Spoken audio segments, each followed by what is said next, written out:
Mas o que Kardec faz na codificação é estabelecer um diálogo e uma construção em comum.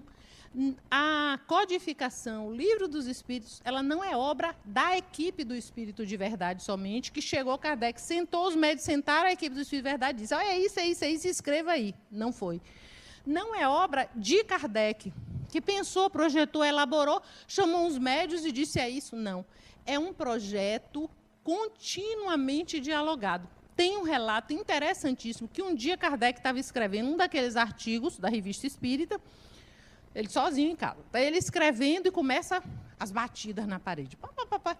Ele sabia que era espírito. Levantou, olhou, não tinha nada. Gato, cachorro, gente, vizinho, nada. Senta. Quando ele começava a escrever, começava as batidas. Lá ia ele. Eu sei que ele fez isso várias vezes, até que não conseguiu continuar. Qualquer pessoa que tente escrever alguma coisa sabe que não dá para escrever, interrompendo toda hora para ir olhar a batida. Muito bem, ele deixou. Alguns dias depois, ele está numa reunião mediúnica, né? E o espírito dá uma comunicação, o orientador espiritual dele, e diz, naquele dia que você estava escrevendo, fui eu que interrompi. Porque o que você estava colocando no texto está errado, não é daquele jeito, você tem que repensar. Aí ele diz, mas eu já repensei. No outro dia, eu vi que tinha um erro e eu reelaborei. O espírito disse, mas ainda não está bom. Quando você chegar em casa, olhe, porque ainda tem uma distorção na ideia que você está colocando. E ele chega em casa, ele olha e ele vê que, de verdade, ainda tinha alguma coisa que ele não estava percebendo adequadamente, ele refaz. Ora, gente, isso é interexistencialidade na prática. Isso é extremamente complexo, isso é não linear, isso é uma relação do encarnado com o desencarnado, que não é uma relação de subordinação, que não é uma relação de medo, que não é uma relação de aceitar qualquer coisa, e que, no entanto, é uma relação de respeito, é uma relação de clareza e é uma construção em conjunto. E a progressividade da doutrina. A doutrina espírita não é pensada para estar pronta e acabada. Kardec diz, é uma frase que a gente conhece, no dia que a ciência provar que um dos pontos básicos da doutrina espírita está errado, se abandona o ponto e fica com a ciência sem problema. Ele não tinha conflito nenhum com isso. Ele não tinha, como ele tinha aquele pensamento científico introjetado, ele tinha a ideia que se eu uso o método científico, se eu tenho honestidade intelectual, se eu pesquiso, se eu trabalho, eu só posso encontrar os fatos. E se os fatos dizem isso, eu não tenho que discutir dos fatos. Então, essas características mostram para a gente que a proposta que o Livro dos Espíritos traz da doutrina espírita é uma proposta bem mais complexa. Construção coletiva versus hierarquia. Primeira doutrina espírita não tem uma hierarquia de poder. Por exemplo, qualquer pessoa neste salão vai dizer, eu sou espírito ou eu não sou espírita. A pessoa diz. Não tem ninguém para dizer, não, você não é espírita, não. Claro que o povo que se mete na vida da gente vai dizer, como você é espírita, está fazendo isso? Mas isso é fofoca. Não existe uma autoridade na doutrina espírita que diz, nós sabemos quem é espírita e quem não é espírita. É autoatribuído a partir da transformação moral, do esforço em dominar as más inclinações. É um processo de crescimento que o indivíduo vai construindo na sua vida. Correto?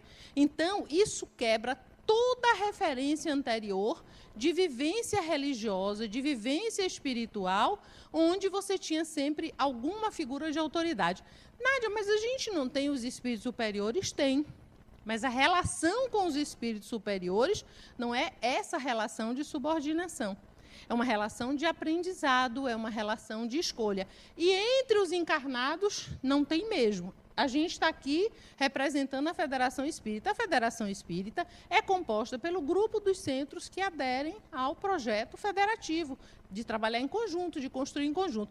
A ideia de Kardec era que, de 2 em 2 anos, os grupos de centros espíritas se reunissem para discutiu que estavam estudando, o que tinham descoberto. De não sei quantos e não sei quantos anos, ia fazer um congresso maior. E, no fim das contas, ia fazer um congresso, um mega congresso, para atualizar o pensamento espírita. Essa era a ideia de Kardec. Ele nunca propôs que as pessoas tinham que aceitar o que ele estava dizendo, porque ele acreditava que, se você busca a verdade do fenômeno com inteireza, você vai encontrar. E vai encontrar em todos os lugares. Aqui a gente tem a moral espírita, não é uma moral prescritiva. O Livro dos Espíritos tem a terceira, ele tem 4 partes, na terceira parte a gente tem das leis morais, publicado em 1857. Você não encontra ali nada que diga o espírita não pode fazer isso, não pode fazer aquilo, não pode fazer aquilo outro, tem que fazer isso. Você não acha. Você acha leis que regem a vida do espírito. A lei de amor diz que nós temos o impulso de nos amarmos. Quando a gente rompe essa lei, a gente é infeliz, a gente se desorganiza, a gente precisa se reorganizar. Ela diz, a lei de liberdade, a consciência é livre nas suas escolhas. E ela precisa viver com o resultado de tudo que ela escolheu. Ela não diz, tem que fazer isso, tem que fazer aquilo, não pode fazer isso ou aquilo. Isso também é um padrão novo. A relação entre o bem e o mal, na doutrina espírita, não é dualista. A doutrina espírita não acha que existe o bem, uma figura que é Deus, e o mal, qualquer outra figura. Claro que não acreditamos no demônio, claro que sabemos que todos os obsessores, por piores que sejam, um dia serão espíritos puros, está resolvido o problema. E na Gênese, Kardec vai desenvolver essa ideia, dizendo que a compreensão do bem, ela é sucessiva ao longo da evolução. Então, o que hoje para mim é um bem, porque meu nível evolutivo é esse, à medida que eu avanço, aquilo pode se tornar um mal. Porque eu já superei aquele padrão, eu já evoluí, eu já posso me expressar de uma forma mais ampla. Se eu continuar me expressando da forma mais reduzida, eu estou fazendo um mal. Embora que, quando eu estava naquele nível, aquilo era um bem. Essa é uma concepção bastante interessante e bastante inovadora. Você não tem que ficar culpando alguém ou algo, alguma instância da existência do mal. O mal acontece todas as vezes que eu me desvio dessa estruturação interna que é dada pelas leis de Deus. A lei de Deus nos estrutura, ela não é externa. A lei de Deus é diferente da lei humana. A lei humana eu posso quebrar. A lei de Deus eu não posso quebrar. Eu penso que quebro, e imediatamente ela realiza um movimento de correção, porque nada existe fora de Deus. Então, repare que a gente está falando de várias questões que trazem essa proposta, que fazem da proposta espírita, que fazem da concepção espírita, uma proposta de avanço. E aí, vamos compreender que, quando a gente retoma as dificuldades e as questões da nossa época, quando a gente vê guerras, quando a gente vê conflitos, violência domiciliar, violência familiar, violência institucional, violência social, corrupção, coisas terríveis, a gente, às vezes, diz, mas isso não é possível, isso não, como é que pode?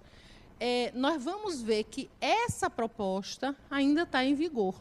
Se nós pudermos construir-nos como seres capazes de funcionar nesse nível de consciência, que é o nível de consciência mais avançado, que supera aqueles dualismos, que supera essas limitações que eu falei e consegue funcionar no nível mais avançado. Nós vamos construir uma sociedade mais avançada.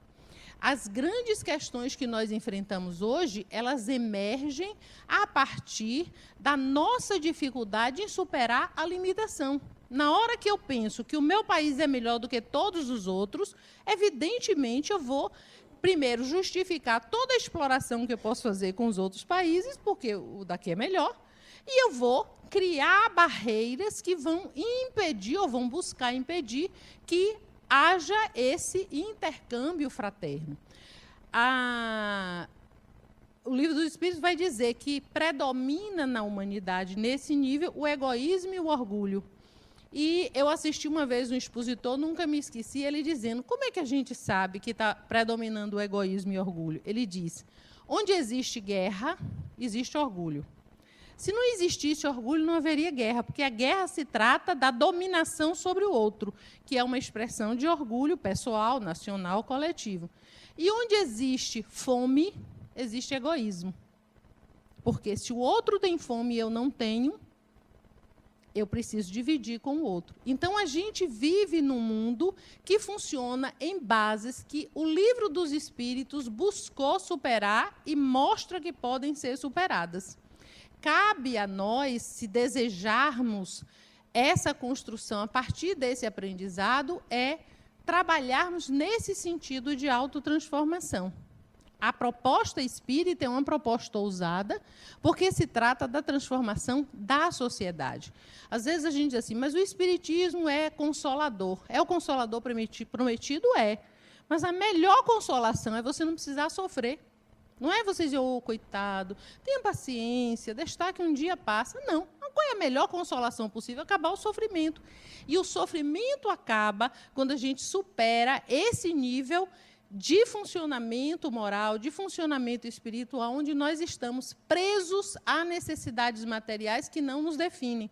Estava conversando com a Adenauer sobre a ULI, sobre assim, matando um pouco a saudade da casa, e ele falando, o eixo do trabalho é que eu sou um espírito imortal.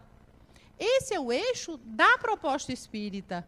Nós somos espíritos imortais. Se a gente lê o Evangelho segundo o Espiritismo, tem um texto lá, o ponto de vista.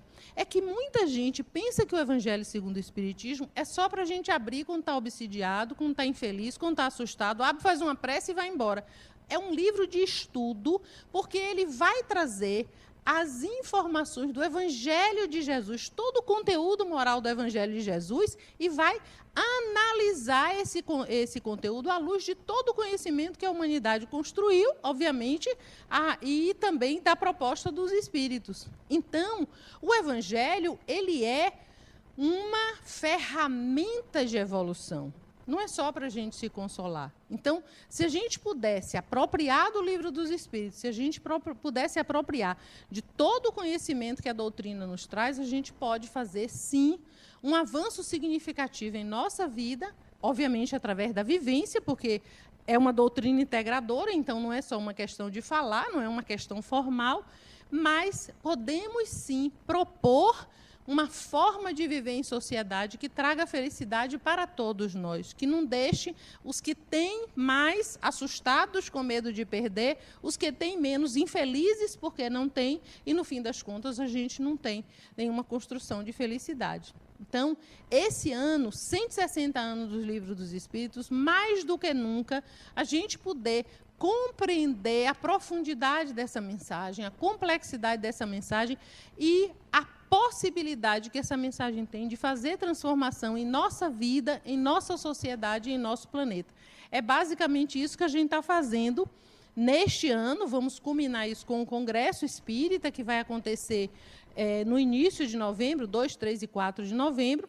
Temos uma programação que vai acabar batendo com a Semana Espírita daqui do centro, mas a gente tem seminário, a gente tem um evento para jovens, que é 2 eventos para jovens, são congressos de juventude, a gente tem um evento sobre mediunidade. Temos um calendário de atividades que são propostas aos centros como forma da gente se manter pensando nisso, se manter propondo ações que possam produzir essas transformações. Então, essa é a nossa visita, esperamos vocês nos outros centros, nas outras visitas, e que Jesus nos abençoe.